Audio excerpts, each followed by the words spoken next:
I knew nothing about television lighting, but hardly anybody else did either. You know, they were lit.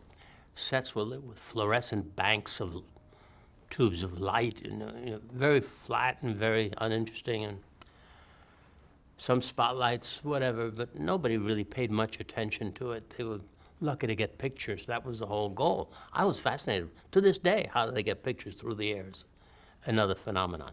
Okay. So they assigned me literally the next morning to a guy who was called a light direction engineer. And among his other chores, he would oversee the lighting. And I was going to follow him and see what I could learn. And it's like 6 in the morning, and we are in the major studio right up here. And that was one of the largest, if not the largest, television studio at that time, before NBC 8H. CBS City didn't exist. NBC Burbank didn't exist. It was all here in New York City, CBS, NBC, and ABC. ABC, where I stayed for 10 years, was known as the always broke company. But they were wonderful to me. Anyway, I'm there in the morning, at 6 in the morning, with this fellow, Bill Ahern, his name was, and the stagehands, about 8 chaps standing around in the studio, and he introduces me to them. And I'm looking in this huge studio, and I see like about 6 different sets, all set up, ready to be lit. Figured I'm going to watch him do it, and that's how I'll learn. And the name of the show was Mrs. January and Mr. X, with Spring Byington and Douglas Fairbanks Jr.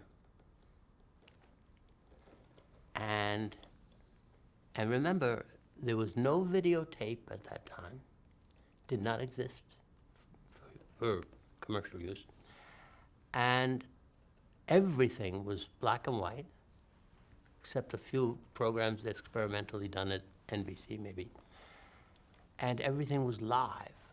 A lot of people don't know what that means today, but it was live.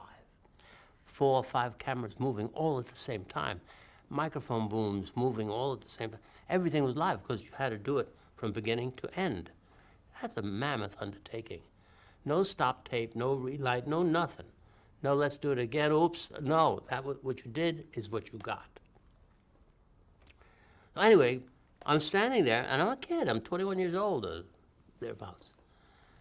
And I'm in awe of what I'm seeing here. So he turns around to me and he says, "Okay, kid." He, this fellow Bill, puts his arm on my shoulder and says, "You light it." I thought he was talking to somebody else. I said, "What are you talking about, me light it? I'm just out of theater. I mean, I don't know how to do any of this." He turns to the stagehand and he says, "Take care of the kid, he's new." And he walked out.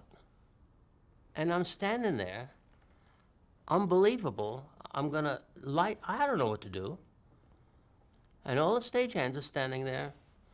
"Okay, kid, where do you want to start?" I had no idea. So I gave him a line that I use to this day in a lot of lecturing that I do. Because everybody says, "Where do you start?" You start with a backlight, you start with a key light. "Okay, kid, where do you start?" "Where the ladder is." That was my answer. And that's where we started, where the ladder was. I had no idea what that light was going to do. So I pointed it in the general direction. Anyway, it went on and on like that. We did all the sets. I basically turned off all the fluorescent lights. Because in the theater, we don't use fluorescent lights. And I didn't know. I said, this is not a bathroom. So I turned them off. I didn't know what the camera needed. I didn't know anything. But I lit it all with spotlights and some floodlights. And yes, it was dark, but it had one quality that they never used to have. It had quality of dimension, depth, shadows. Shadows. And unfortunately, they didn't have a lot of lights, so there were too many shadows and too many areas that were dark. But that's okay. I wasn't going to turn on the fluorescent lights because that would just blast it. Because I lit it that way, and it was tough in the beginning because people say, hey, the picture's too dark. So I enlisted the help of the video people, who I adore, and I trust and I work with all the time, because you can't do it alone. So working with the video people, I'd say, hey, Al, help me out here. I don't have enough light here. So he would turn the knobs and boost the levels and try to get quality out of it. But the quality we got was so different from the quality they were used to that it became very creative, very artistic looking. And I got to be known as the artistic lighting director. And people wanted me to do their shows, directors and designers and producers. Why? Because they looked different, because they didn't look flat and washed out. And of course, it's pure by accident, because I didn't know why that didn't happen that way, except that's what I was doing. And I do it to this day. I don't use a lot of fill light. I use a lot of more careful spotlighting. But that's a technique.